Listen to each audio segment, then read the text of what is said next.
Halo, selamat siang semuanya. Iya, siang. Selamat siang Mbak Isna, selamat siang Mas Ferdi. Selamat siang Mbak Isna sendiri aja. Kalau gini nggak ya? Kalau lagi steam. Enggak. Kalau ngobrol santai nggak putus-putus, kalau ngobrolnya resmi putus-putus tadi. Kalau sekarang masih putus-putus nggak Mbak? Mas? Nah, sekarang jelas. Oh iya, berarti emang harus deket ya kayaknya ya. Oke. Iya, tapi muka aku jadi gede banget tadi. Oke. Kalau sekarang udah kedengeran jelas gimana? Ya. Iya, oke. Jadi kita buka lagi aja ya.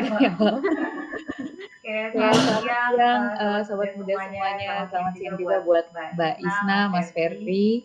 Terima kasih sudah bergabung di acara Bincang Muda Yusur Visipol hari ini. Hari ini temanya pandemi dan toxic relationship di keluarga, terutama di keluarga, terutama karena kita adalah pusat karena kita berkonsentrasi di kepemudaan, pusat kajian kepemudaan. Jadi yang kita highlight di sini itu isu toxic, isu pandemi dan toxic relationship di keluarga, terutama keluarga pemuda. Nah, sebelum kita mulai diskusi hari ini, kita mau perkenalan dulu sama dua pembicara kita hari ini, yaitu ada Mas Ferdi Arifin dari imaus.id. Ya Mas, selamat siang Mas Ferdi. Selamat siang. Bisa perkenalan ke audiens. Nadia kameranya bisa nggak naik sedikit nggak? Kepotong banget, kelihatan matanya kelihatan. Oh iya. Oke. Ini soalnya komputer ya Mas. Pakai screen laptop ya. Iya, gimana Mas? Sudah oke? Oke, jelas. Oke. Enggak? Udah denger Mas. Ya, dengeran. Oke, terima kasih. Jadi saya Ferdi kebetulan diminta untuk mewakili imaus.id dan secara kebetulan juga Yusur mengajak kami imaus.id untuk menjadi untuk join berpartisipasi dalam acara Bincang Muda ya. Yang rutinan kalau nggak salah ya. Jadi sebenarnya juga media dibaca yang presentasinya atau papernya juga ini juga justru tapi bisa muda finansial ini pasti dengan bagaimana sih ini melakukan pendarangan dalam suatu keluarga itu seperti apa, karena menjadi orang tua itu tidak ada sekolahnya. Mungkin ada sekolah secara workshop-workshopnya, tapi tidak pernah ada sekalipun sekolah formal yang mengajari kita menjadi orang tua, menjadi ayah, menjadi ibu, itu nggak pernah ada. Maka dari itu kami berinisiatif mencoba memberikan referensi terkait dengan bagaimana sih mendidik anak, terus mengelola atau manajemen konflik dalam keluarga, terus juga mengatur keuangan dalam keluarga. Itu kita mencoba memberikan sajian untuk referensi, karena beberapa referensi yang kami telusuri sebelumnya itu memang sudah banyak sih website atau platform yang menyajikan terkait dengan parenting dan finansial. Cuma yang membedakan dari kami ya, karena di imaus.id kami punya misi sumber-sumber yang kita ambil semua berbasis dari jurnal maupun buku. Jadi ketika ditanya kredibilitasnya, berarti ya itu lihat jurnal atau bukunya itu sendiri. Jadi untuk imaus.id itu seperti itu, dan kebetulan saya yang mewakili itu saat ini. Oke, terima kasih Mas Ferdi atas perkenalannya. Terus kita ke narasumber yang berikutnya, Mbak Isna. Bisa diperkenalkan nama dan sedang bersama sama siapa hari ini, dan kegiatannya ngapain aja? kegiatannya apa aja? Silakan Mbak. Ya, perkenalkan namaku Isna Nur Fajriah, biasa dipanggil Isna. Sekarang statusnya masih mahasiswa di Ilmu Politik Pemerintahan. Semester mau 9 ya, berarti mau 9. Nah, sekarang bareng sama suami. Ya. Namanya Mufid Nur Hashim, biasa dipanggil Mufid. Kalau kesibukan sebenarnya sekarang karena tinggal skripsi ya, jadinya cuma di rumah doang. Kadang nyicil skripsi, kadang belajar nambah skill sih, nambah hard skill, soft skill gitu. Di rumah aja. Oke, udah berapa lama Mbak? Menikahnya udah berapa lama? Sudah berapa tahun? Oh, baru 26 Januari kemarin. Jadi sekitar 5 bulan ya, 5 bulanan. Oh, ketemu di kampus atau emang teman kampus atau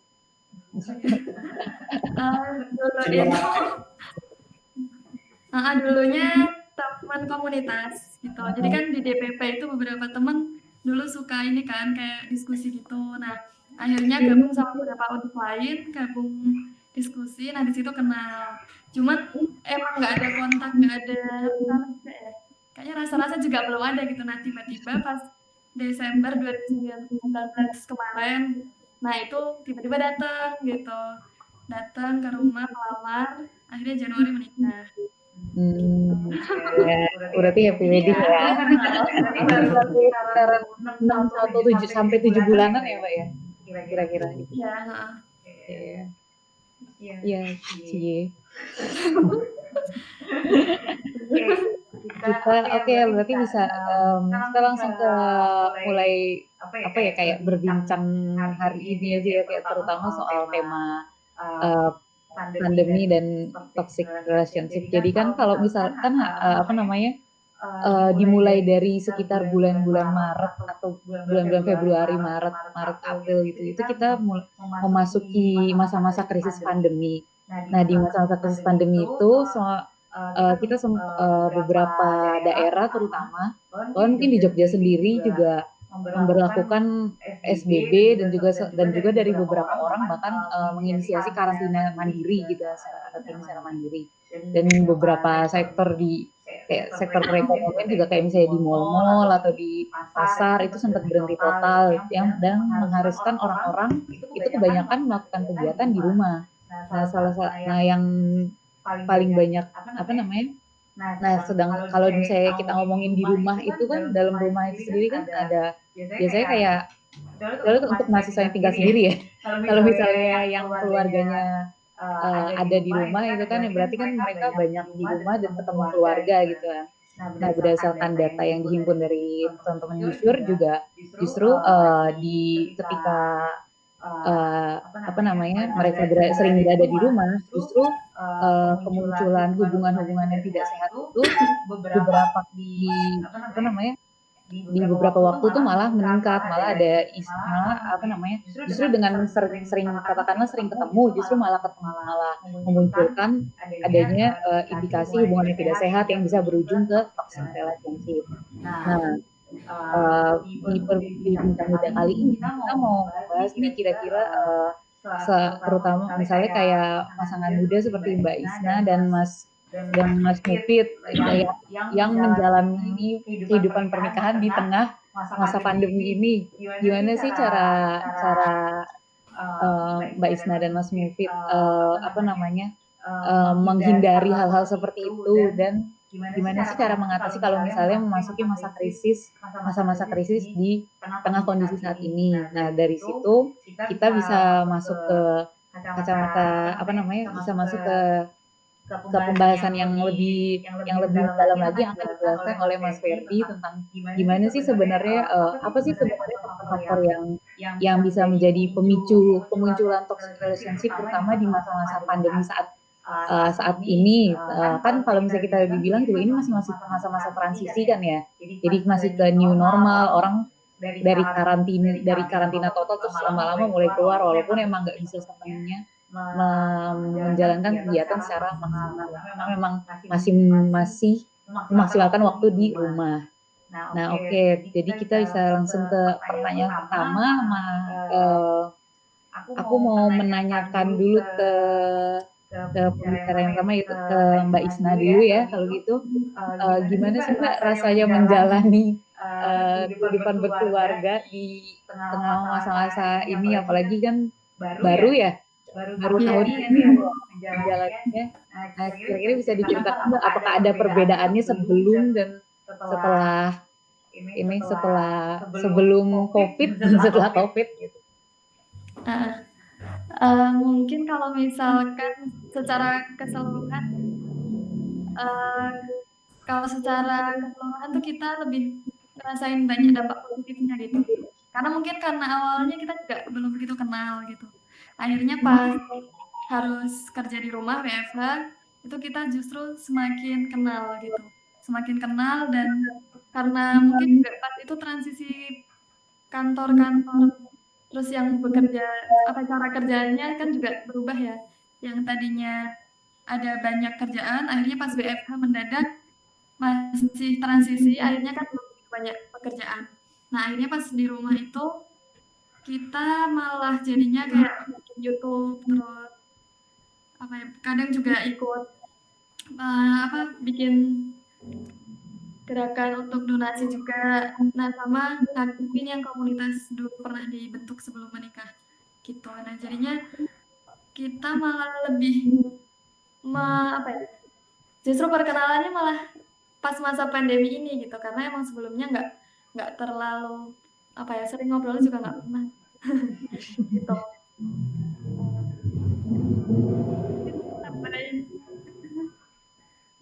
Ini boleh nambahin ya? Iya, silakan Mas. Yang tadi ngobrol santai aja ya. Iya, santai. Oke, jadi Jadi kalau dari saya dan Isna sebetulnya pandemi ini tetap ngaruh kayak gitu, tetap kerasa kayak gitu. Cuma kita coba terus-menerus ambil sisi positifnya. Mulai dari kantor tempat saya kerja, kebetulan konsultan pengadaan barang jasa pemerintah kayak gitu.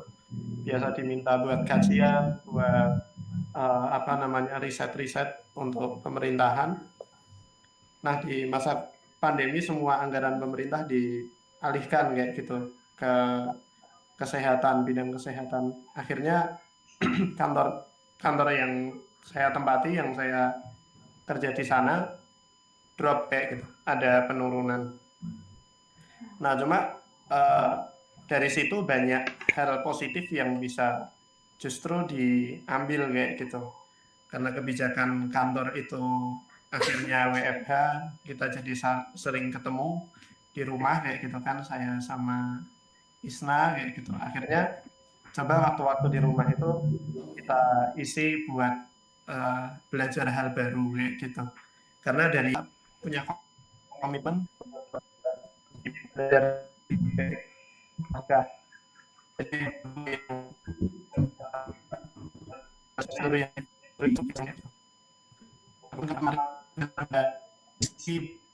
itu di pandemi itu salah satunya yang tadi disebutin Isna, kayak bikin YouTube kayak gitu. Jadi tiap kita masak kita buat video, setelah itu bikin gerakan-gerakan sosial. Karena krisis atau mungkin kalau misalnya dari apa yang ke masalah yang paling kelihatan, misalnya kayak beberapa orang menganggap kalau WFH ini justru membuat jenuh sama dia. Apakah sempat mengalami itu juga, atau kalau ada yang sempat mengalami itu juga, kira-kira jadi cara kalian berdua itu ya? Keputus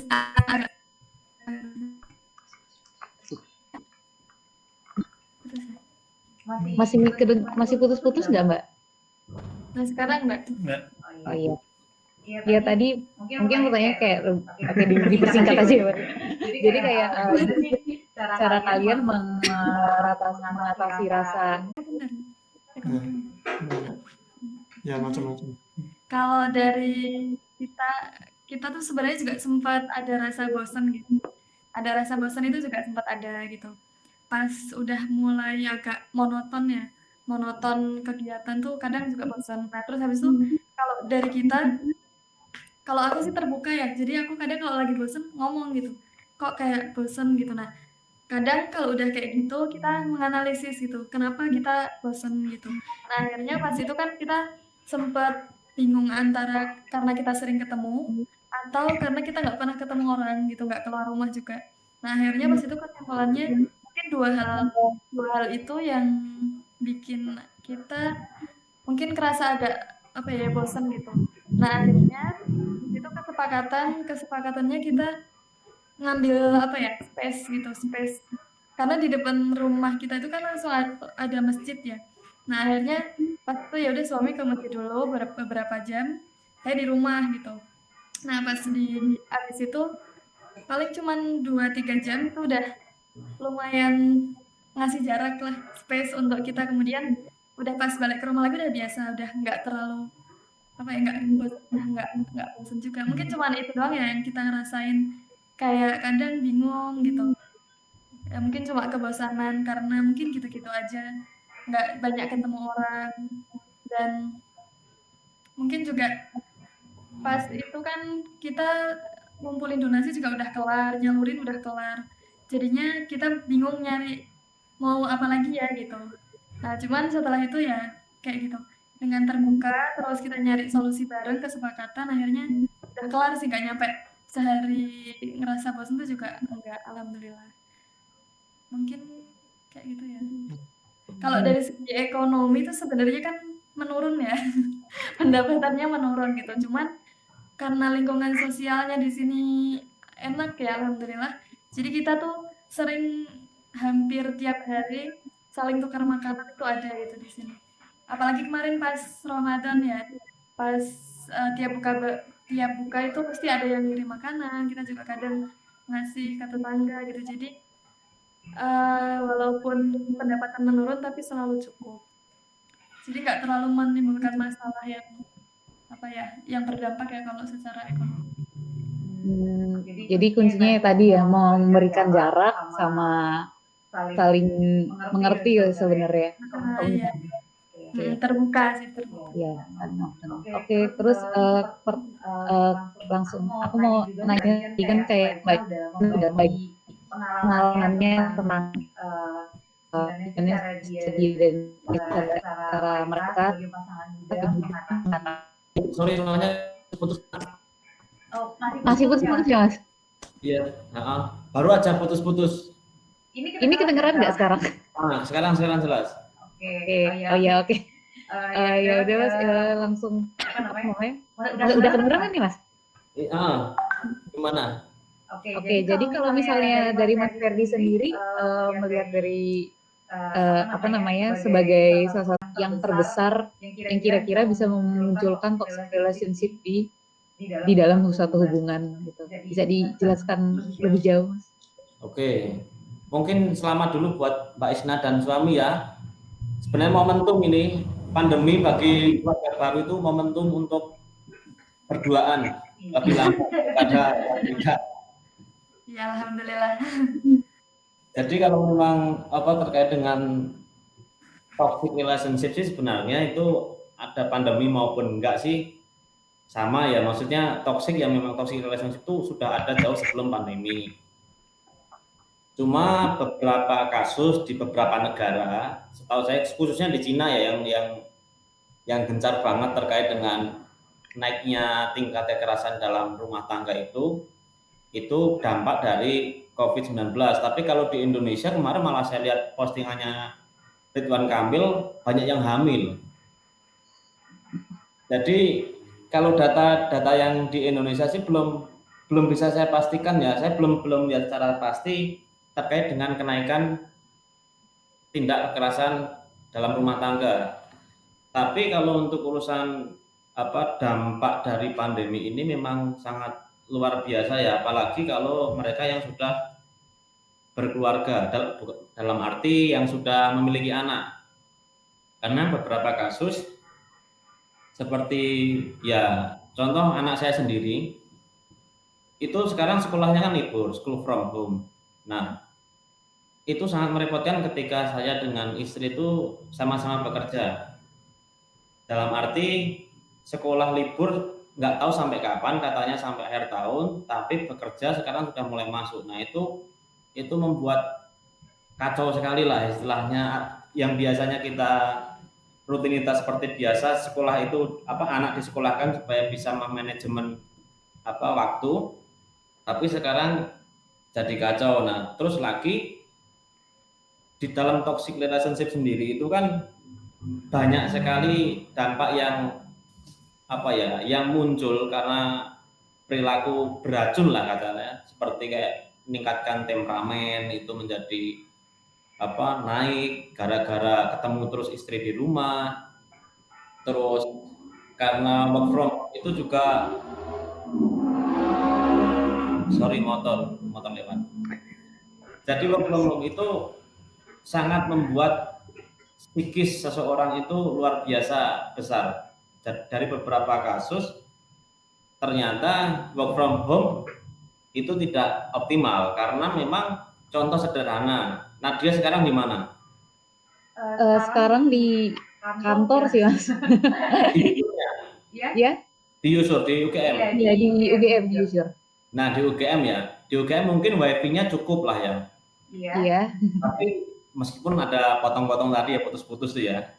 Tapi bayangkan ketika orang lain atau mungkin dosen atau mungkin mahasiswa yang dia berada di luar jangkauan, tidak ada wifi, terus sinyalnya juga sendelap-sendelup, itu kan akan sangat merepotkan. Di situ ketika pekerjaan kita terganggu atau aktivitas terganggu, kadang kan kita juga emosi, membuat memantik lah. Nah permasalahannya kadang kalau misalkan terpantik aktivitas kita itu merasa ada yang terganggu, orang sekitarnya berdampak. Nah itu mengakibatkan mungkin beberapa kasus yang ada di Cina, di Brazil itu memang karena sudah ketemu terus, karena bekerja itu salah satu bentuk me time kalau bagi sebagian orang. Jadi mengaktualisasikan diri itu lewat bekerja. Cuma kalau misalkan bekerja itu harus di rumah, ketemu istri lagi, anak lagi, memang bahagia. Tapi kalau itu terus, itu akan ada titik jenuh dan kalau kesenggol sedikit itu bisa meluap ya, meskipun banyak karakter sih orang. Ada yang kalau yang dia orangnya tipenya temperamen atau egonya tinggi, itu akan memicu konflik dalam rumah tangga. Tapi kalau mungkin sama-sama saling bisa meredam ego, nah itu mungkin tidak akan terjadi masalah. Cuma tetap tidak enak rasanya. Nah disitulah dampak yang paling kerasa pandemi ini. Memang karena sebenarnya kuncinya adalah kita aktivitas yang keseharian kita itu merasa diganggu, seperti halnya kita biasa tidur biasa bangun jam 7 pagi, tapi mendadak gara-gara ada suatu hal kita harus bangun jam 3 pagi, dipaksa bangun, itu kan nggak enak. Nah rasa tidak enak seperti itu berujung sangat lama sekali, akhirnya muncullah sebuah perasaan ini mengganggu. Hal seperti inilah yang berdampak pada orang-orang sekitar. Terus untuk masalah treatment sendiri yang harus dilakukan, memang kualitas komunikasi dalam rumah tangga khususnya bagi yang sudah berumah tangga itu memang sangat perlu sekali.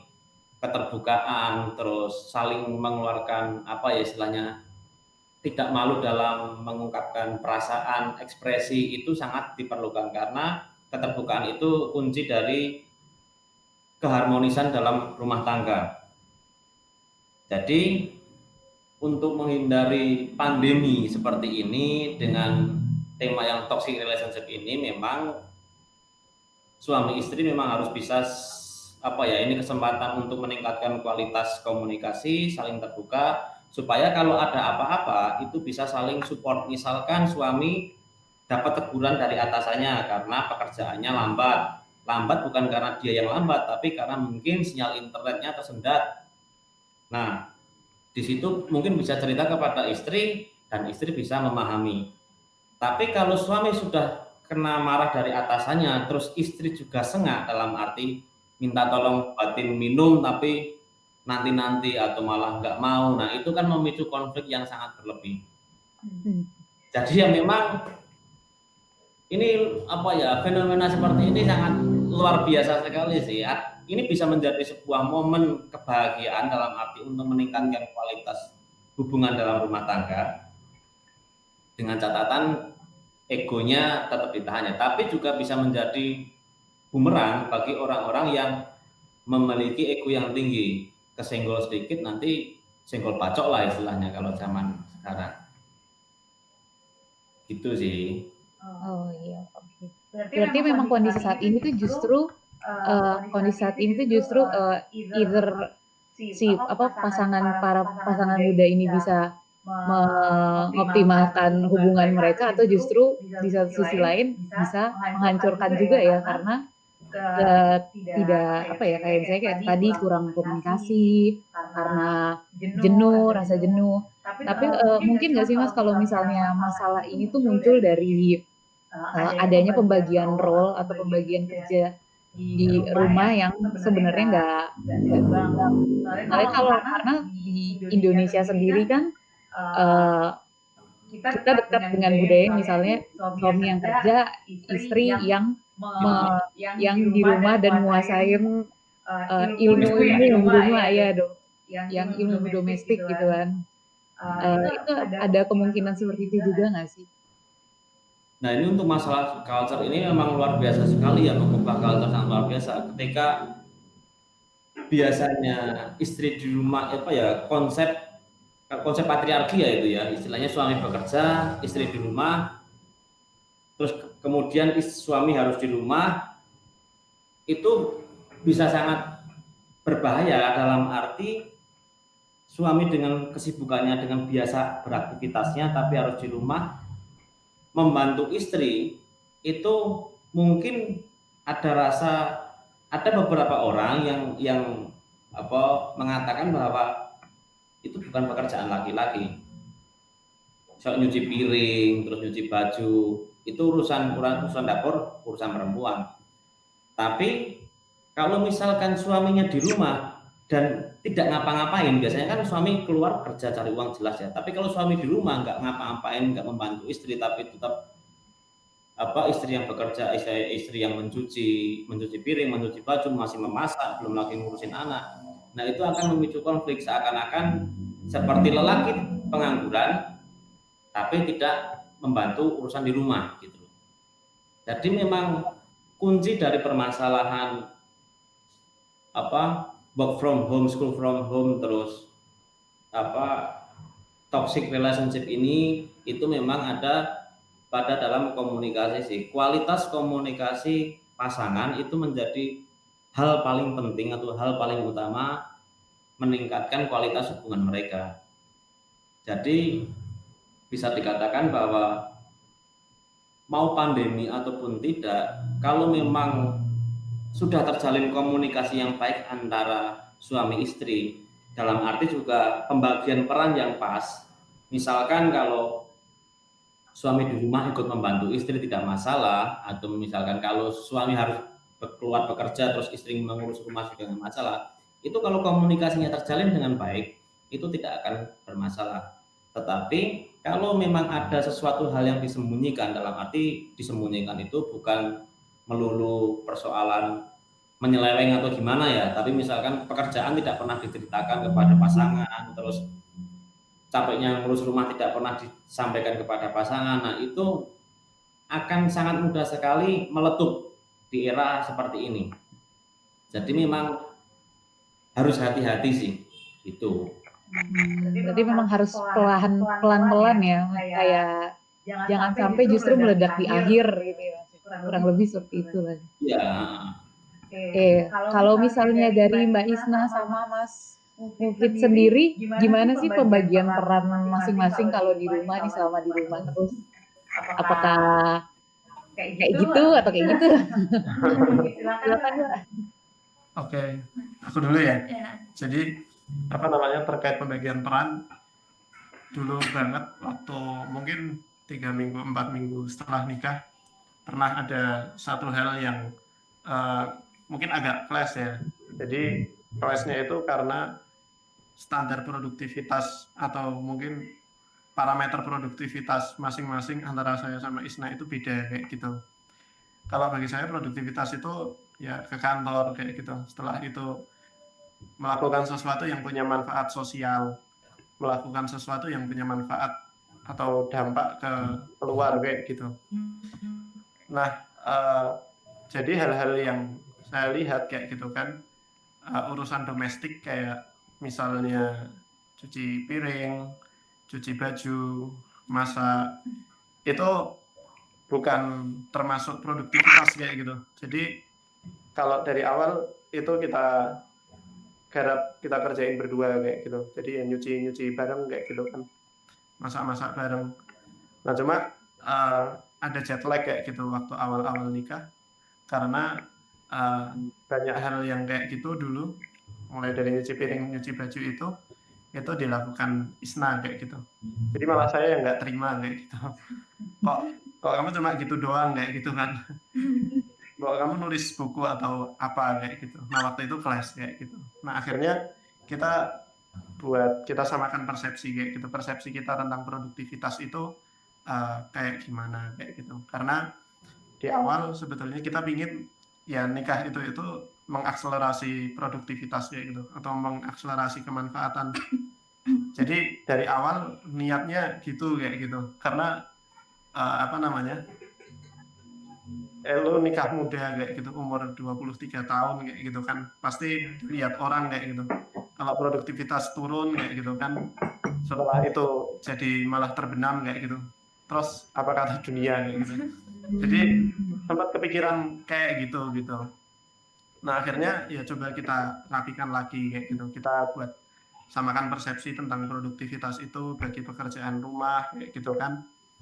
Mulai dari nyuci dan lain sebagainya. Jadi pekerjaan rumah itu bukan pekerjaan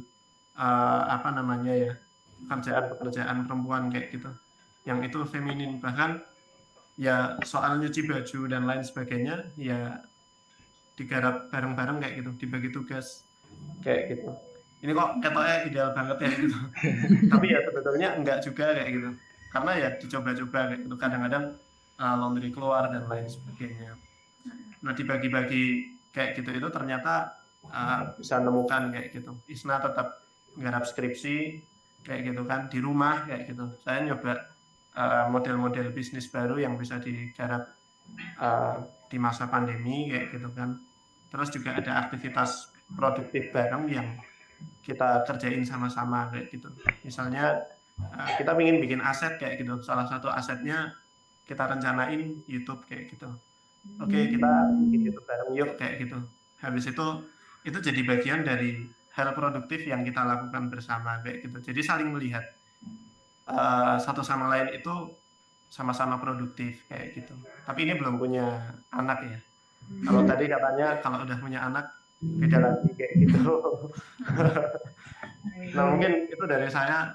Isna nambahin atau punya pandangan lain juga nggak apa-apa. Biasa tukar pikiran.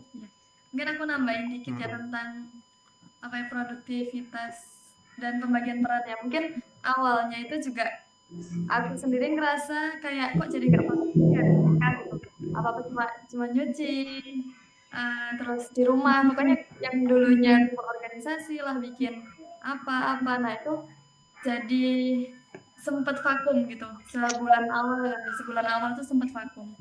Nah terus habis itu setelah itu kan kalau aku pribadi aku ngerefleksi diri gitu, kayak sebenarnya produktivitas yang setelah nikah itu sebenarnya kayak apa gitu yang ideal. Nah habis dimaknai ya akhirnya merasa jadi berpikir kalau memang ya masa terus ngerjain apa-apa di rumah itu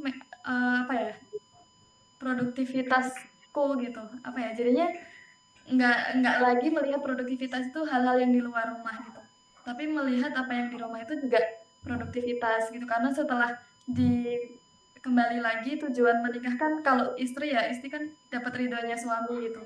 Nah kalau misal suami senang pulang rumah pulang ke rumah itu bersih, nah itu udah menurut aku itu produktivitas tuh hari itu udah maksimal gitu. Tapi kalau suami pulang ke rumah kadang kotor gitu ya, nah itu tuh kadang punya apa ya, perasaan tersendiri yang jadinya kayak oh hari ini belum maksimal misalnya kayak gitu. Nah cuman emang setelah itu kita juga ngerefleksiin apa ya yang bisa kita kasih di luar dari keluarga gitu. Jadi maksudnya kayak apa sih yang bisa kita kasih ke orang gitu. Nah akhirnya ya di situ kita mulai bikin standar produktivitas baru gitu. Jadi kalau pagi emang rutin ya, rutin kayak misal suami nyuci aku masak kayak gitu. Atau kadang nyucinya udah kelar semua masak bareng. Kadang apa ya, ya dibagi tugas gitu. Jadi nggak semuanya aku sih. Nah, jadi semuanya dibagi. Jadi kayak ada yang masak, ada yang nyuci, nanti suami berangkat ke kantor tuh udah beres gitu. Ntar tinggal pulang dibersihin dikit-dikit udah kelar sih. Nah mungkin itu ya awal sampai ya sekarang ya semoga istiqomah. Mungkin kayak gitu. Oh, berarti buat pembagian peran sendiri memang baik Mbak Isna atau Mas Mufid sama-sama nggak terbatas sama gendernya apa, pokoknya selama saling membantu ya oke, ayo saling lihat sama lain ya. Terus kalau misalnya tadi sempat ngomongin soal apa namanya bikin channel YouTube bareng dan produktif. Dan tadi sempat dibilang produktif banget. Ketika masa-masa produktif itu pernah nggak sih justru malah mengalami crash atau justru malah ketika lagi nggak ngapa-ngapain malah berantemnya, atau justru ketika lagi produktifnya yang kayak gitu. Apa ya? Yang pas bikin YouTube itu. Kalau bikin YouTube berkali-kali sih crash kayak gitu. Karena punya ide kayak gitu. Isna maunya apa, aku maunya apa kayak gitu. Akhirnya crash di situ kayak gitu. Tapi mungkin idenya tuh lebih ke teknis ya. Jadi kayak karena teknis pengambilan, pengeditan kayak gitu. Bukan ke tujuan besarnya tuh enggak. Bukan hal-hal yang prinsip kayak gitu. Kalau sendiri pun ya kadang-kadang kalau pas udah mulai slow kayak gitu kan, misalnya nggak ada jadwal bikin YouTube, nggak ada jadwal apa-apa, ya kadang-kadang bosen kayak gitu, ya diungkapin kayak gitu. Setelah itu di follow up, kira-kira apa nih follow up-nya kayak gitu, mau apa, misalnya yaudah kita nanam aja kayak gitu, terus beli tanaman di luar, nanam kayak gitu, supaya nggak bosen, dicari supaya gimana caranya kebosanannya hilang kayak gitu. Tapi memang untuk ngungkapin juga butuh effort kayak gitu, butuh belajar kayak gitu. Mungkin Isna itu lebih gampang ngungkapin daripada aku kayak gitu, atau mungkin lebih mudah merilis kayak gitu. Jadi ini perasaannya apa kayak gitu kan, itu dirilis kayak gitu, disampaikan, diekspresikan kayak gitu. Kalau kadang-kadang diem gitu kan. Nah yang cara-cara berekspresi kayak gini juga masih proses sih, dan kayaknya proses terus kayak gitu untuk saling memahami kayak gitu. Jadi kadang-kadang tiba-tiba nangis kayak gitu, Isna nangis marah kayak gitu, misalnya kayak gitu. Oh berarti cara mengekspresikannya kayak gitu. Nah di situ dapat kayak gitu pola-polanya kayak gimana. Jadi proses saling memahami itu ya kayaknya bakalan terus berjalan kayak gitu. Seiring orangnya juga tumbuh terus, berkembang terus, perlu cara memahami yang makin lama makin berkembang juga. Kayak gitu. Mungkin terakhir ya, mungkin kita juga ada satu konsep satu pemahaman bareng gitu.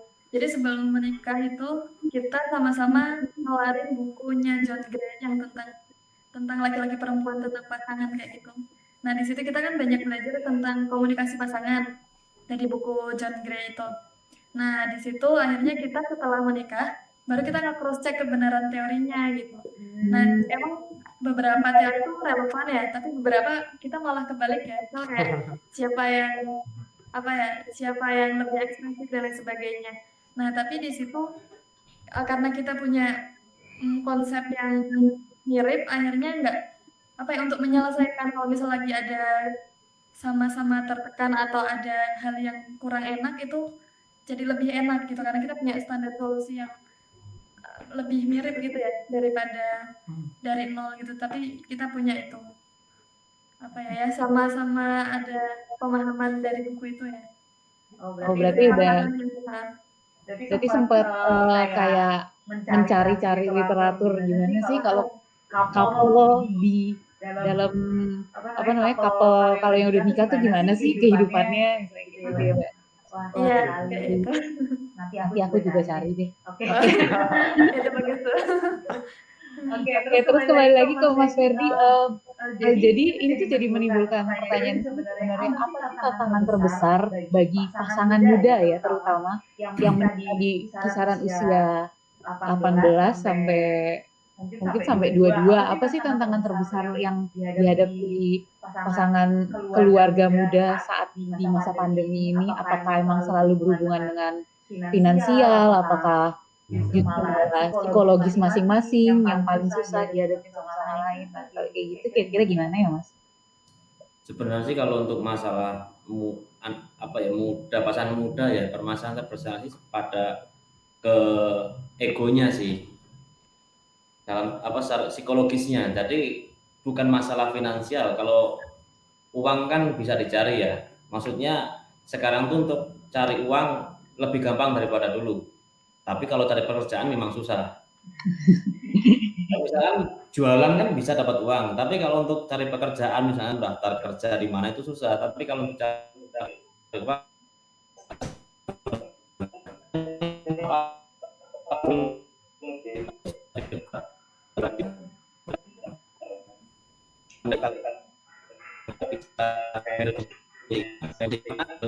terkadang ya kita contoh kebanyakan usia teman-teman kita lah di usia 20-an, 18 lah mungkin kalau muda. Tadi dikatakan itu kan masih egonya kan masih sangat tua pun juga perlu dalam arti untuk menekan ego, terus saling memahami satu sama lain, dan yang paling penting adalah komunikasinya, karena cara untuk mengenali pasangan memang paling pertama kali adalah berkomunikasi. Apa sih pengennya, terus pengenku apa, itu saling diutarakan. Kalau sama-sama saling tahu kan bisa mencari jalan tengahnya. Tapi kalau satu dengan yang lain itu saling menutup diri atau bahkan satu selalu mengalah, yang satu pengennya menang terus, nah itu juga akan berbahaya. Makanya untuk urusan pernikahan itu ya cukup kompleks juga.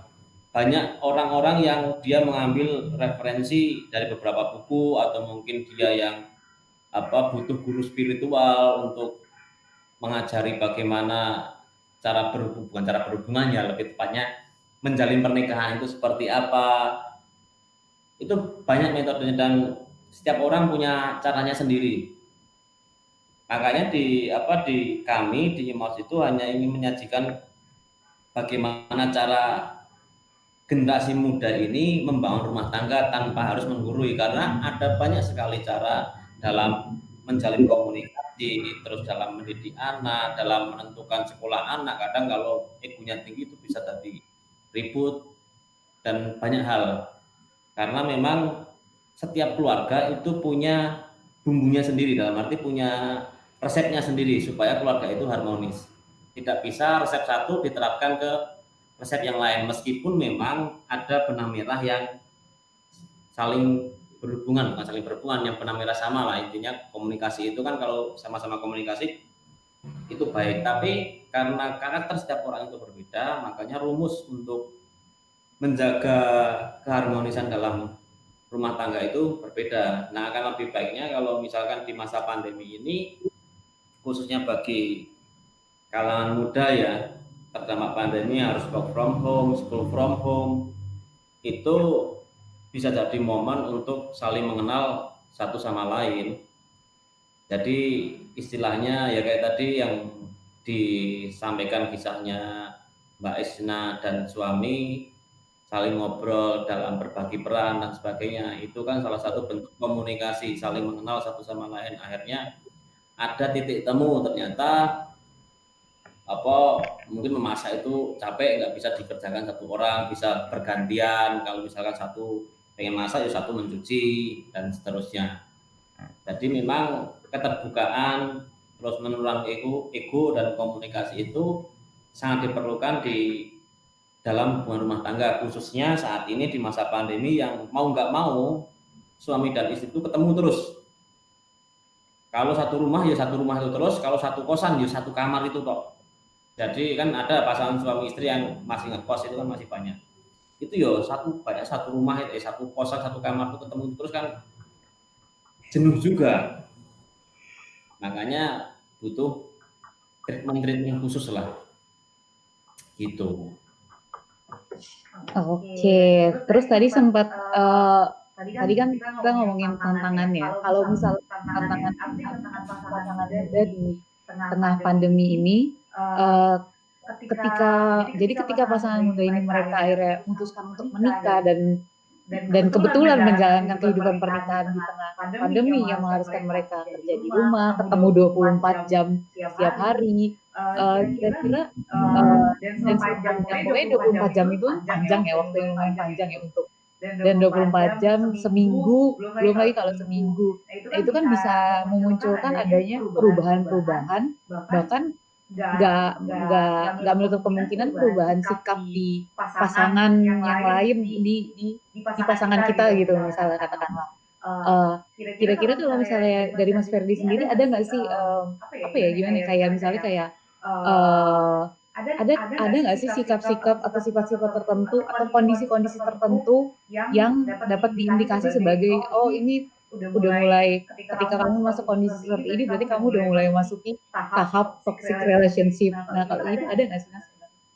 Ya itu kalau seperti itu misalkan kalau dalam sebuah obrolan itu sudah ada yang mulai menggunakan nada tinggi, nah itu mungkin perlu bisa menjadi indikasi sih. Nada tinggi dalam arti mulai membentak dan sebagainya. Nah itu mungkin perlu duduk bareng lagi karena memang menjalani masa ini tidak mudah.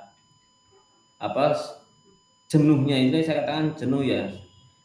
Jenuhnya ketemu orang itu terus. Nah itu kadang merasa aduh kok itu terus padahal pengen keluar tapi nggak bisa keluar. Bahaya dan sebagainya. Kan bisa stres itu ya.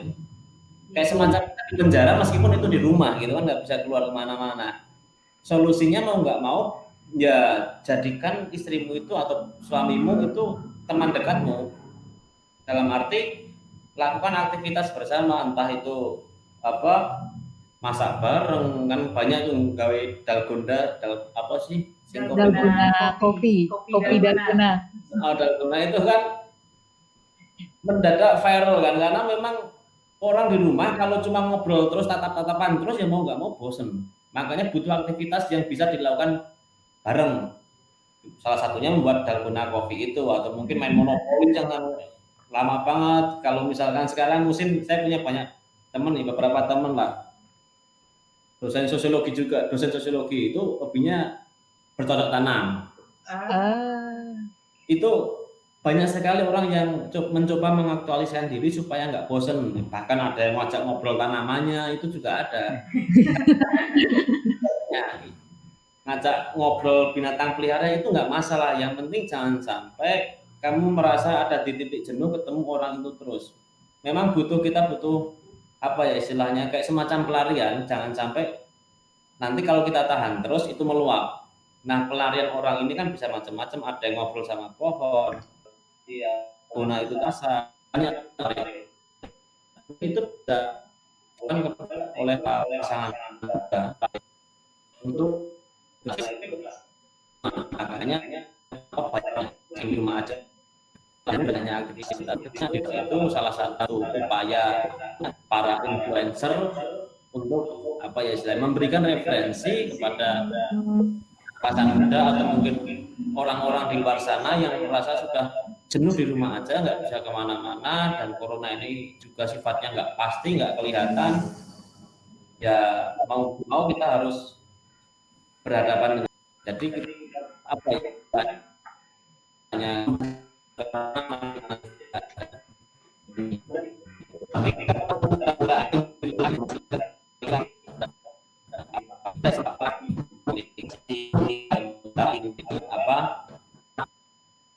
kalau ngobrol supaya mulu atau mungkin transisi mulai ada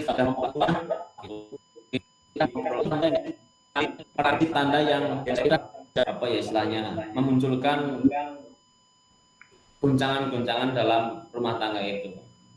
Jadi memang harus hati-hati untuk semua pasangan maupun yang sudah menikah maupun yang akan menikah.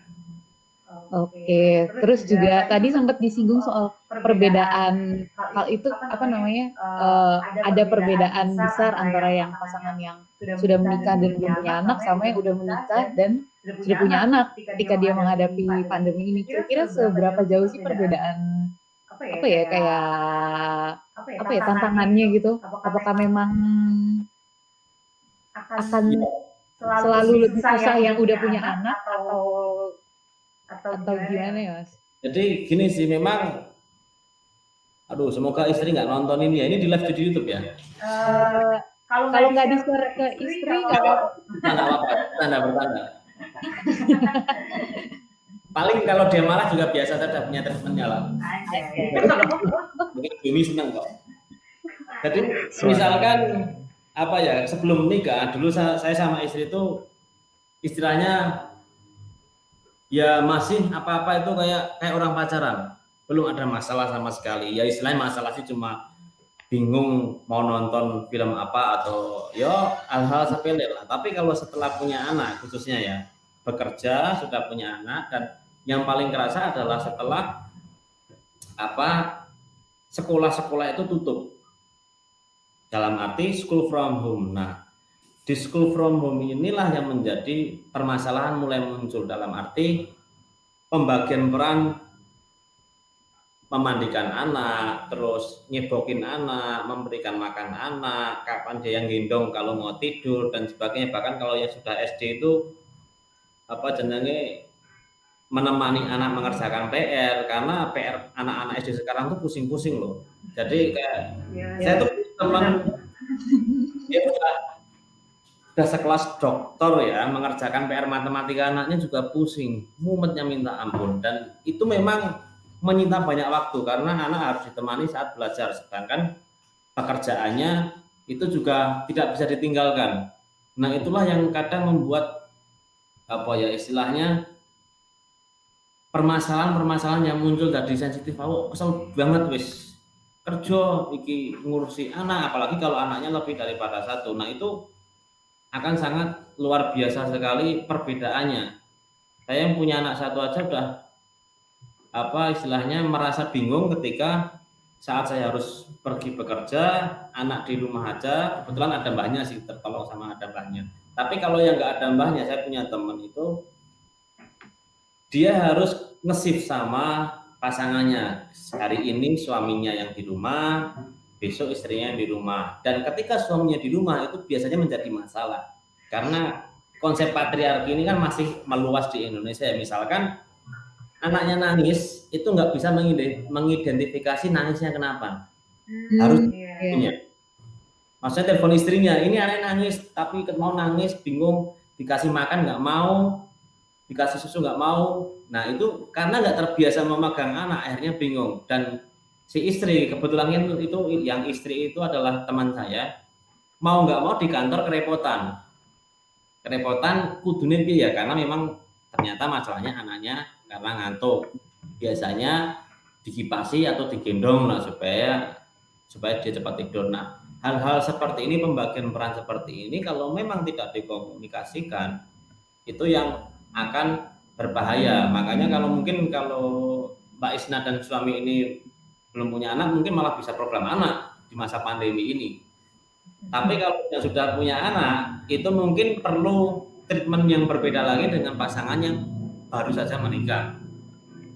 Bahkan tambah lagi ketika anaknya itu balita, anaknya SD, kalau SMP SMA mereka udah bisa udah jalan sendiri. Tapi kalau SD ke bawah itu masih punya treatment khusus yang tidak bisa dilepaskan oleh orang tuanya, sehingga memang perlu pembagian peran yang sangat luar biasa di situ.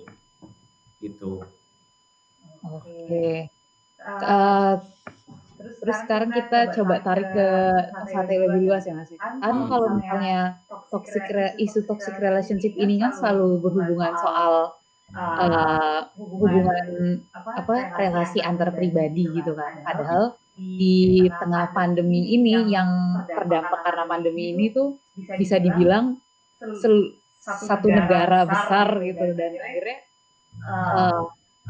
kemunculan kayak kebijakan WFH, terus karantina massal itu pun muncul karena juga dari kebijakan dari pemerintah itu sendiri. Nah, sedangkan dari apa yang kita lihat, pemerintah sendiri sebenarnya nggak terlalu, justru malah nggak akan menyentuh, nggak akan terlalu concern banget soal ada hubungan yang tidak sehat dalam keluarga, dalam kehidupan berkeluarga di masyarakat kita. Mereka kayaknya nggak terlalu berfokus ke sana, karena mereka berfokus ke sektor-sektor lain, contohnya yang kayak ekonomi dan malah politik gitu loh mereka masuk.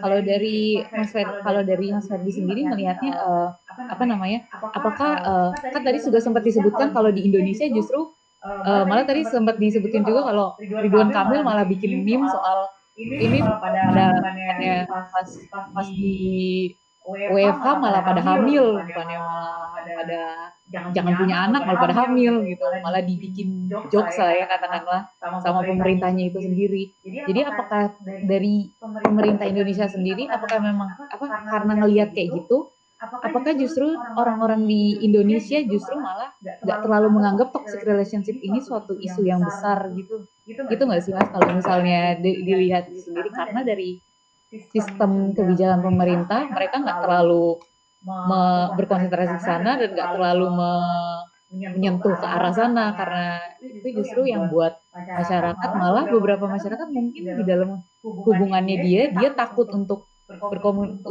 melapor, atau justru malah mikirnya kalau toxic relationship itu nggak ada, yang ada itu cuma baperan aja gitu. Ada nggak sih Mas kira-kira pengaruh pemerintah yang kira-kira harusnya mereka bisa melakukan ini gitu? Saya rasa sih pengaruh pemerintah secara langsung nggak ada ya, pengaruh pemerintah langsung dalam menghadapi toxic relationship ini ya. Cuma pengaruh kebijakan secara tidak langsungnya seperti bantuan-bantuan atau memudahkan, ya itu mungkin ada sebagian yang merasakan itu ada sisi positifnya untuk menghindari dampak di keluarga. Tapi kalau dampak secara langsung, saya rasa dari pemerintah sendiri pun belum ada, karena pemerintah sejauh ini ngurusnya secara terpisah, jadi perempuan dan anak, suami nggak diurusin. Dipikirnya suami itu nggak ada masalah gitu loh. Pemerintah nggak pernah hadir untuk suami gitu loh, yang hadir hanya untuk perempuan dan anak. Jadi di situ harusnya kalau misalkan pemerintah memang konsen dengan masyarakatnya, bukan Komnas Perempuan dan Anak, tapi Komnas Keluarga, jadi satu kesatuan utuh suami, istri, dan anak. Karena terkesan mungkin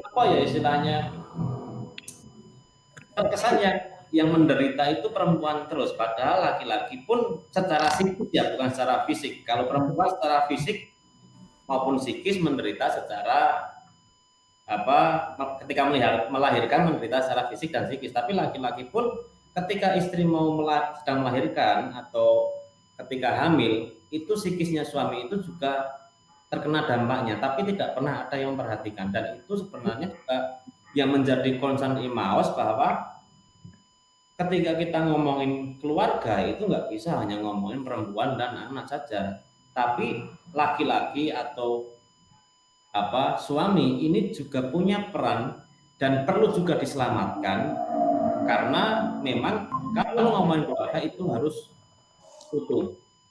Dan ketika ngomong peran pemerintah terhadap toksik dalam keluarga atau kekerasan dalam rumah tangga ini,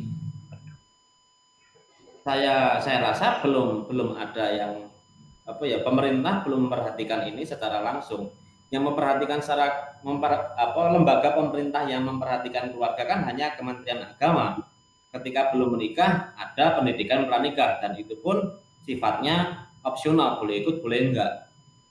Nah, di situ menunjukkan bahwa pemerintah memang kurang punya apa ya istilahnya, kurang concern dalam mengurusi keluarga. Tapi kalau untuk ngurusin anak dan perempuan mungkin sudah ada. Nah, itulah yang apa ya istilahnya yang bisa menjadi jawaban dari pertanyaan Nadia tadi, dan itu juga yang sedang Imaus garap, bahwa ketika ngomongin keluarga itu ada suami, ada istri, ada anak, dan Imaus mencoba membawa pesan-pesan bahwa ya suami itu atau lelaki itu tidak selalu dia mendominasi. Ada suami yang terdominasi, terdolimi, cuma yang terekspos memang yang melakukan kekerasan. Tapi kenapa kalau kekerasan terjadi pada laki-laki tidak pernah terekspos, padahal itu juga banyak sekali. Nah, itulah kenapa mungkin pemerintah perlu membuat sebuah aturan atau regulasi yang nyata ya untuk memperhatikan kasus-kasus seperti ini, karena memang perceraian di Indonesia itu grafiknya meningkat. Meskipun ada pandemi maupun nggak ada pandemi, tapi grafiknya meningkat, dan salah satu yang mendominasi adalah kekerasan dalam rumah tangga. Dan di situ memang berkaitan dengan toxic relationship itu tadi. Gitu. Oh ya, justru malah pemerintah sendiri sudah membuat kayak misalnya mereka berkonsentrasi ke sana, tapi justru memberatkan ke satu gender ya, justru karena nah itu mungkin ada kaitannya dengan budaya patriarki itu tadi kali ya Mas ya. Jadi karena budaya kita, culture kita menganggapnya yang kuat itu laki-laki, yang lemah perempuan. Tanda kutip logikanya laki-laki yang mukul perempuan. Nah, itu yang mungkin ada misalnya general juga atau memang ada konsep seperti itu sih, tapi kalau karena memang kita kan kuat dengan patriarkinya ya. Ya itu sudah hal yang umum lah, kita tahu semua. Cuma kalau memang tujuannya itu untuk equality gender, ya yang mana itu setara semua, berarti seharusnya semuanya diperhatikan secara whole, secara menyeluruh, baik dari sisi laki-laki, perempuan, dan anak-anak. Dan itu memang harus nggak bisa satu malam jadi sih, dalam arti membuat regulasi itu perlu adanya banyak sekali pendekatan atau sebuah istilahnya gini lah, mungkin perlu banyak media yang menyuarakan suara laki-laki, karena kita melihat memang banyak sekali perempuan yang istilahnya menjadi korban kekerasan rumah tangga. Itu banyak sekali, tapi tidak ada satupun yang mengekspos laki-laki korban dari kekerasan rumah tangga. Nah, mungkin salah satu bentuk dari upaya ekspos perjuangan dari kaum laki-laki, mungkin Nadia tahu bapak-bapak ID di Instagram. Oh. Mungkin itu kelihatan meme lucu ya, konyol, jokes bapak-bapak. Tapi itu salah satu bentuk upaya mereka bahwa bapak-bapak itu juga suaranya pengen didengarkan. Yang merasa tertekan itu nggak cuma kaum perempuan, memang dari media massa, dari data Komnas Perempuan, memang perempuan banyak yang menjadi korban dari kekerasan rumah tangga. Tapi kalau memang tujuan dari bangsa ini adalah equality gender, para pejuang-pejuang equality gender, seharusnya yang diangkat memang ya dari semua gender, laki-laki, perempuan, itu semuanya harus dilindungi lah istilahnya. Gitu. Iya, Oke, terus kita udah mau masuki sesi terakhir sebelum lanjut ke pertanyaan dari audiens. Pertanyaan terakhir dulu untuk Mbak Isna dulu deh, sebagai penutup di sesi ini. Kira-kira apa sih yang tips atau misalnya saran atau misalnya kayak semacam pengetahuan yang bisa Mbak Isna bagikan ke teman-teman sobat muda semua, karena dari audiens kita juga mungkin ada yang sudah menikah terus menjalani pernikahan juga seperti Mbak Isna, atau mungkin yang akan menikah mereka. kira-kira apa sih yang bisa dibagikan soal tips, trik atau dalam menjalani dalam menjalani hubungan terutama di masa pandemi? Silakan. Ya, mungkin yang pertama itu terkait dengan pemaknaan ya. Jadi kan pemaknaan setiap individu itu akan berpengaruh terhadap perspektif dia bagaimana menilai apa yang terjadi ke diri dia gitu. Nah, jadi pemaknaan yang positif, pemaknaan yang sesuai dengan mungkin keyakinannya, nah itu sangat berpengaruh gitu. Terus yang kedua mungkin lebih sering berefleksi diri ya, misal ada hal yang kurang enak atau hal yang mungkin kurang cocok. Nah, itu mungkin bagus juga untuk direfleksikan kira-kira kenapa, apa penyebabnya dan bagaimana mencari solusi gitu. Nah, itu juga mungkin terkait sama mungkin masa lalu gitu. Masa lalu yang mungkin belum beres terkait dengan kayak sisa-sisa sampah psikologis mungkin ya. Ya kayak gitu itu juga perlu disadari. Jadi bisa lebih kenal sama karakter pribadi itu juga sangat membantu dalam relationship gitu. Untuk lebih memahami, kan kalau kita udah paham diri sendiri tuh demi pasangan jadi lebih mudah gitu. Termasuk mengkomunikasikan apa yang aku pengen misal gitu atau yang suami inginkan itu lebih gampang karena kita paham sama diri sendiri gitu. Sama mungkin yang terakhir komunikasi itu sih. Komunikasi itu yang paling penting juga karena kalau misal kita nggak terbuka itu susah ya. Jadi kadang kalau misalkan kita mungkin komunikasi yang nggak hanya formalitas gitu, tapi benar-benar yang esensial gitu. Nah, itu menjadi hal yang krusial dalam hidup berumah tangga. Mungkin 4 hal itu kalau dari aku. Ini suami udah ke masjid, jadi dari aku aja nggak apa ya. Oh iya, Iya, nggak nggak apa-apa. apa-apa. Oke. Terus kalau dari Mas Ferdi sendiri, selain kan tadi udah banyak banget ya kita kayak membicarakan soal ini tindakan preventifnya sebaiknya seperti ini. Kalau misalnya dirangkum jadi satu, ada nggak sih salah satu kayak pengetahuan kunci yang bisa diterapkan oleh sobat muda semua dalam menjalani kehidupan berkeluarga di masa pandemi?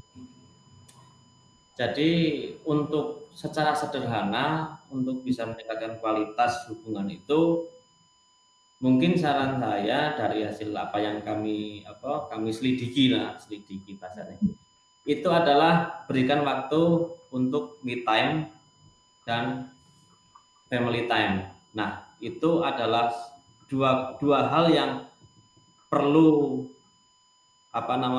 perlu diberikan kepada baik suami maupun istri, sekaligus memberikan waktu untuk keluarga itu sendiri. Karena istilahnya keluarga itu adalah benteng dari psikis dan fisik dalam semua hal. Maka dari itu me time dan family time itu tadi menjadi sarana yang ampuh, baik itu dilakukan untuk berkomunikasi, dilakukan untuk bertamasya, dilakukan untuk kalau me time ya mungkin hobinya me time nongkrong ya bisa untuk nongkrong. Jadi istilahnya porsinya kita itu sebenarnya tidak berhak, meskipun sudah istilahnya secara psikologis sih, kalau secara agama berbeda ya. Itu kita tidak berhak mengatur satu dengan yang lain. Dalam arti, meskipun kita sudah menikah, dia tetap harus bisa menjaga privasi dari pasangannya. Jangan sampai kita terus merusuhi privasi, buka-buka WhatsApp-nya pasangan, terus kayak nggak percaya dan sebagainya. Nah, hal-hal seperti itu memunculkan memunculkan suatu trust issue yang itu sebenarnya tidak baik untuk hubungan keluarga itu sendiri. Jadi gitu sih, intinya adalah berikan me time dan family time. Pembagian waktu dan mungkin space juga ya. Ya, waktu, space, banyak lah itu tergantung. Ya, oke. Kita tutup sesi pertama hari ini. Terus sekarang kita langsung ke tanggapan dari audiens ini. Kita udah ada beberapa komentar. Ambil 1, 2. Ada fansnya Mbak Isna juga. Dari pertanyaan dari Riza Adrian, Oh, ini dia nanyain soal membahas toxic relationship yang terjadi. Kan kalau misalkan kalau kalau misalnya tadi kita banyak ngomongin soal pasangan muda suami dan istri. Nah, ini ada yang bertanya soal gimana kalau toxic relationship itu munculnya justru di antara orang tua dan anak. Karena nggak bisa dipungkiri juga di masa pandemi ini orang tua dan anak, terutama anak-anak yang ngelakuin school from home, kuliah dari rumah, itu juga ketemu orang tua 24 jam juga. Dan kemunculan toxic relationship itu tetap ada. Nah, mungkin dari Mas Ferdi kira-kira bisa menanggapi apa? Untuk hubungan apa ya, toxic relationship antara orang tua dengan anak ya. Di dalam ini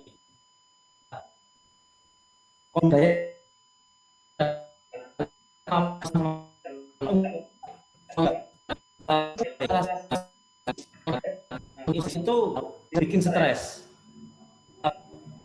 Nah, mungkin solusi yang bisa diambil ya minimalisir kontak komunikasi dengan dalam arti bukan dari yang toksik anak itu yang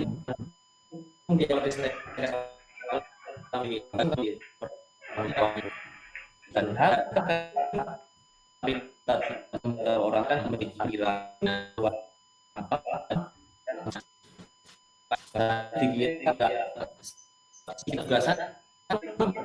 mungkin yang paling penting sih kita butuh berani mengambil sikap tegas berstatement terhadap orang tua pengennya seperti apa dan bagaimana. Tapi kalau misalkan kamu dicap durhaka, berarti kamu kudu siap ambil resiko itu. Karena memang untuk menghadapi kasus seperti ini ada seperti pisau bermata dua sih. Jadi tergantung kamu ambil sisi mana. Tapi kalau ingin sehat secara psikologis memang harus tegas dalam menyampaikan apa yang kamu rasakan. Tapi kalau memang kamu merasa orang tua adalah segalanya, dalam arti apa, kamu nggak mau mengecewakan orang tua dan lebih baik kamu rela daripada orang tua yang sakit, ya udah kamu mengalah aja, siapkan aja mentalmu sekuat mungkin, yang penting tetap jaga kondisi gitu. Susah itu pertanyaannya. Oke, semoga menjawab cukup menjawab ya Mas Riza. Terus pertanyaan berikutnya dari Mbak Magda. Ini tadi sempat disinggung juga kali ya soal pembagian antara suami dan istri. Jadi kalau misalnya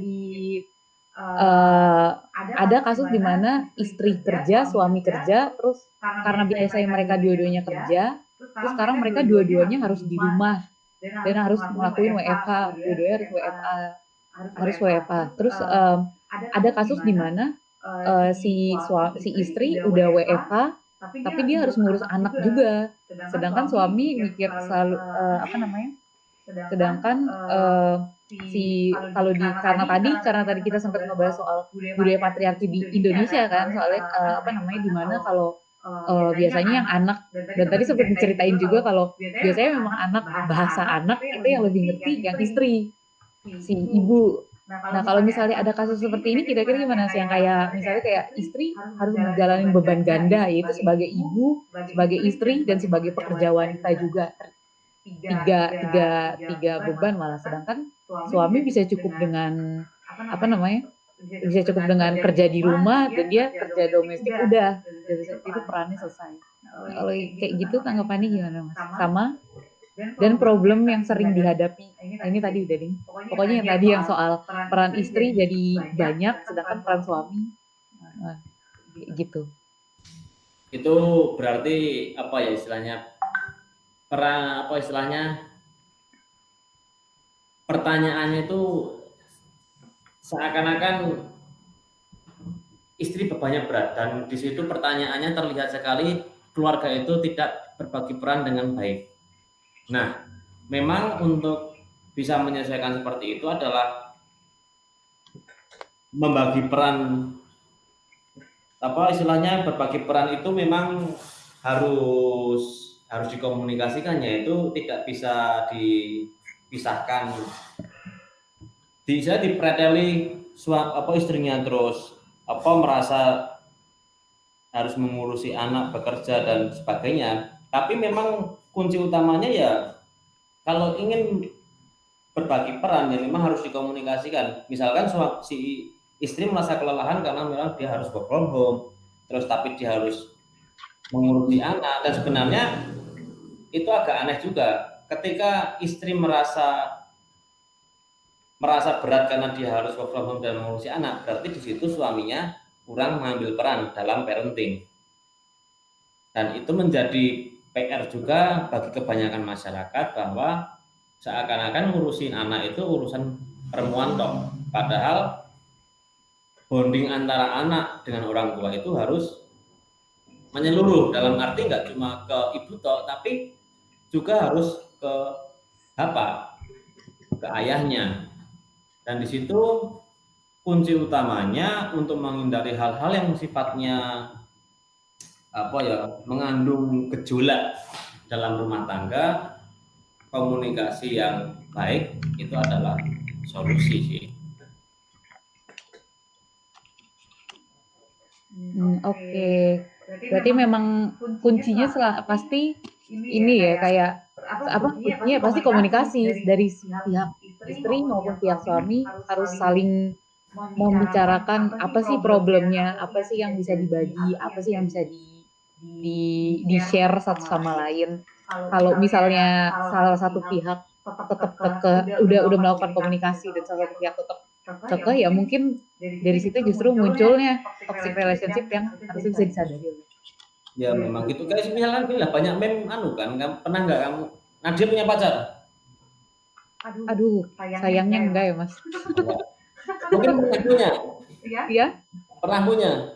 Iya. Atau mungkin punya teman ya, kalau kamu bilang ditanya mau makan di mana, pernah bilang terserah nggak? Sering sih kalau itu. Nah itu adalah bentuk komunikasi yang tidak baik. Karena kadang kalau kita sudah bilang terserah, tapi kita komplain kok di sini sih, nah itu berarti kita tidak secara sepenuhnya mengeluarkan ekspresi apa yang kita pikirkan.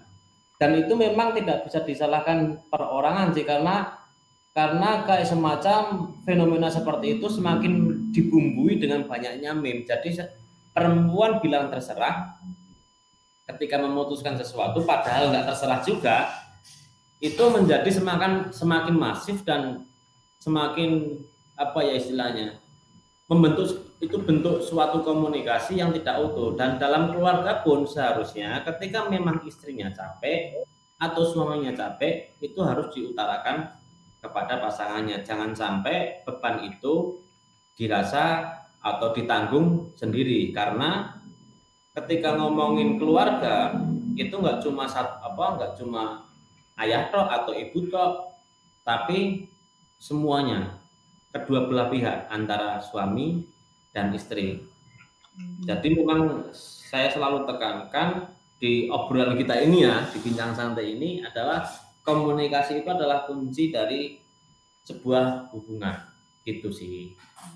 Oke. Kalau Mbak Isna sendiri pernah ngomong terserah juga nggak? Atau mungkin itu yang ngomong terserah.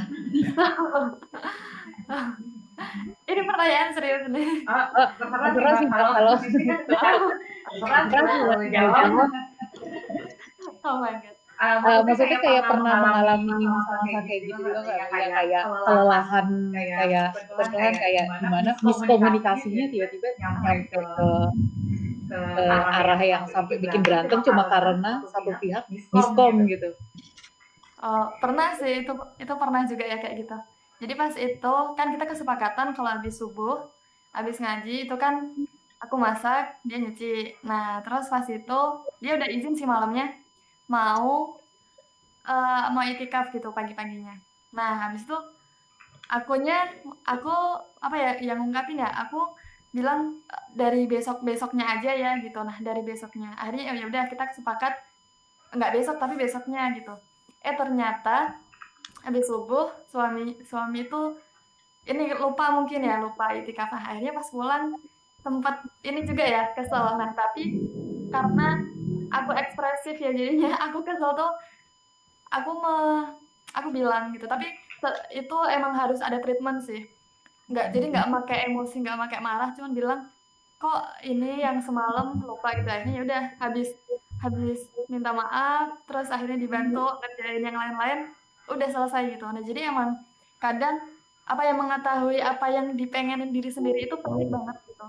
Biar apa yang kita pikirin itu ritmenya sama dengan yang kita lakuin gitu. Jadi kadang kalau aku gitu ya, cuma nah kalau suami itu beda. Kadang lebih banyak diem dan aku orangnya nggak peka gitu. Nah jadinya karena itu jelek ya, dia pendiam kadang dan aku kurang peka. Nah akhirnya kadang itu juga menimbulkan konflik. Cuman karena apa ya, kita kadang aku nanya kenapa kok diem gitu. Kadang dia nggak apa-apa gitu kadang. Nah jadi kadang kebalik dari teori buku yang harusnya kan perempuan ya. Nah itu kan kebalik gitu. Akhirnya terus kalau aku kan tipenya ngejar ya kenapa gitu. Nah akhirnya pas setelah lumayan mungkin dapat momennya gitu, akhirnya suami bisa mengungkapkan kenapa dia diam dan lain sebagainya. Nah biasanya kalau udah kayak gitu kita ini sepakat untuk saling merilis gitu, misal kayak apa ya, kayak dia keselnya kenapa, terus aku menerima karena kayak gini gitu. Akhirnya aku minta maaf kalau aku yang salah, atau habis itu dia ya berterima kasih karena aku udah ngedengerin, udah membantu merilis karena tadinya juga dia bingung kenapa gitu. Nah mungkin kayak gitu sih ya. Kalau dari yang konteksnya gitu, kita lebih ke kalau kita tahu apa yang kita mau, terus kita bisa mengkomunikasikan dengan baik, itu cepat kelar sih, nggak terlalu berlarut-larut kayak gitu. Dan mungkin kalau buat teman-teman yang pendiam atau mungkin yang sulit mengungkapkan ya mungkin cara terbaiknya ya mungkin dari pasangan atau sama lain mengungkapinnya dengan pelan-pelan, nggak usah terlalu buru-buru misalnya. Ya. Wah, kita nikah aja padahal belum. Terus ada tanggapan lagi dari audiens kita yang terakhir. Ini mungkin lebih ke tanggapan ya Mas ya dibandingkan pertanyaan. Jadi dari Mbak Lucy, beliau menanggapi kalau ini aku bacain aja ya, soalnya panjang. Jadi ditanggapi dengan sebaiknya suami mau melibatkan diri dalam urusan istri. Misalnya ketika istri hamil, suami mengantar ikut serta ke acara sekolah. Misalnya itu salah satunya. Terus juga demikian juga seharusnya suami itu belajar soal parenting kayak tadi Mas Ferdi bilang ya, kayak gimana sih cara misalnya kayak ketika istri lagi program ASI, ya suami juga harus belajar juga mengenali program ASI itu lebih lanjut. Sekaligus juga mempelajari soal perilaku bayi, jadi nggak cuma si ibunya aja. Dan yang terakhir, suami hendaknya juga mau ber-KB entah menggunakan kondom atau vasektomi, tapi jangan disalahgunakan juga. Nah ini yang terakhir ini menarik karena tadi sempat menyinggung soal masalahnya di Indonesia toxic relation data toxic relationship itu lumayan sulit, nggak ada peningkatan, tapi justru yang meningkat justru data kehamilan gitu, data kehamilan di tengah pandemi ini. Nah, jadi ini soal hendaknya mau PKB entah menggunakan kondom atau ya itu mungkin salah satu solusi buat itu harusnya. Dan itu harusnya disadari semua orang sebenarnya. Itu udah pendapatnya udah gitu. Udah seperti itu Mas. Kira-kira dari Mas Ferdi sendiri ada tanggapan nggak? Jadi memang apa ya? Saya sepakat sih dengan tanggapan dari siapa tadi itu? Mbak Eka Lucy. Mbak Eka Lucy ya, memang ini kan IMAO salah satu upaya mengajak para bapak-bapak ini tadi melihat bahwa parenting itu keren. Istilahnya ketika kamu nongkrong terus istri memanggil suruh pulang, itu tuh bangga gitu loh, berarti dia dibutuhkan. Biasanya kan kalau misalkan ada dipanggil istri dikiranya suami takut istri. Nah, kita merekonstruksi itu bahwa berarti kalau suami sedang nongkrong ditelepon istrinya suruh pulang, berarti memang dia diperlukan, berarti itu dia penting banget. Makanya IMOS ini dibangun untuk memfasilitasi bapak-bapak ini yang kekurangan referensi, karena saya jujur dari banyaknya referensi terkait parenting itu semuanya berbicara tentang dari sisi ibu, dari sisi si perempuan.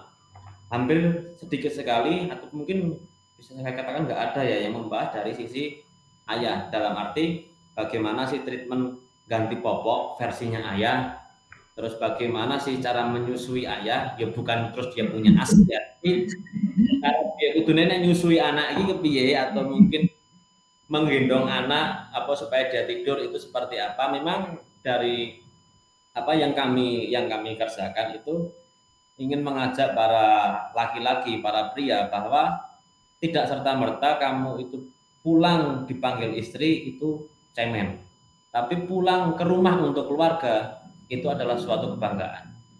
Itu visi misi dari IMAOS, jadi tujuannya kayak gitu, merevolusi konsep laki-laki. Karena keluarga sendiri kan dibangunnya nggak cuma oleh satu orang gitu kan. Ada dibilang kalau bahasanya anak kuliah kelompok, grup, tim, jadi kayak dibangunnya bersama gitu kan. Oke, sudah selesai pertanyaan dari itu, sudah semua tanggapan dari audiensnya sudah terjawab semua. Dengan ini kita udah masuk ke akhir diskusi. Di akhir diskusi, aku mau menyimpulkan aja apa yang sudah kita bahas dari tadi sepanjang 1,5 jam ini kita berbincang. Jadi untuk sobat muda semua yang hari ini nonton live streaming, dari yang kita bahas soal tindakan preventif apa sih yang bisa dilakukan oleh sobat muda semua ketika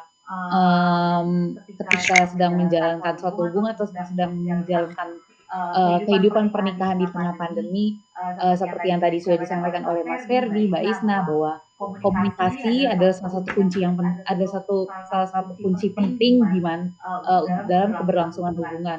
Dan dalam komunikasi itu yang paling penting ya selain komunikasi ya yang kedua kejujuran yang pasti, karena kalau komunikasi tapi bohong ya sama aja sebenarnya. Terus juga tadi sempat disinggung juga kunci keduanya adalah memberikan space atau memberikan jarak antara satu sama lain, dimana karena sering bertemu memunculkan kejenuhan tersendiri kan. Nah, salah satu tips yang bisa diambil ya mungkin memberikan jarak, saling mengerti satu sama lain yang paling penting, yang paling penting ya saling memahami karakter pasangan satu sama lain. Terus yang terakhir soal masalah tantangan terbesar yaitu pembagian gender role di kehidupan berkeluarga. Itu juga menjadi harusnya dapat disadari oleh kita semua bahwa pembagian gender atau misalnya gender role dalam keluarga itu bisa dibilang sangat fluid. Kegiatan domestik kayak misalnya masak, nyuci atau bahkan parenting anak segala macam itu tuh justru jangan pengetahuan dasar yang harusnya dimiliki oleh keduanya, baik suami maupun istri. Jadi nggak cuma karena suami kerja, istri di rumah, jadi urusan rumah pure istri semua, atau malah sebaliknya. Nah, justru kegiatan-kegiatan di rumah ini tuh adalah pengetahuan dasar yang seharusnya bisa kita semua itu miliki dan kita semua bisa menguasai. Jadi ketika ada masa-masa seperti ini, terutama masa-masa work from home yang mengharuskan kita 24 jam di rumah, kita mengerjakan kegiatan domestik, ya itu bukan cuma pembagian peran, tapi juga itu bukan cuma yang kita kerjain, bisa semuanya gitu. Kayak gitu deh. Terus abis itu yang terakhir soal masalah gimana sih kebijakan pemerintah, concern pemerintah itu seberapa besar sih di dalam isu ini. Memang kalau misalnya kita lihat dari pemerintah sendiri nggak terlalu memberikan concern terlalu besar dalam hubungan keluarga. Dan tadi sempat disinggung juga oleh Mas Ferdi, kalaupun mereka memberikan konsentrasi lebih ke salah satu gender aja, atau misalnya lebih keadilan konsentrasinya itu nggak rata, karena di beberapa kasus justru entah laki-laki justru suaranya tidak terdengar, dan perempuan dan justru di pemerintah sendiri bisa jadi dan concern itu gak cuma bisa jadi concern buat pemerintah juga, tapi concern buat kita juga untuk lebih memahami di sekitar kita, terutama teman-teman yang sudah berkeluarga, bahwa keluarga itu ya dibangunnya oleh istri dan suami dan istri. Jadi memang keadilannya milik bersama, isunya isu bersama, dan pembagian dan tugas optimalisasi dalam hubungan dilakukan secara bersama-sama. Oke.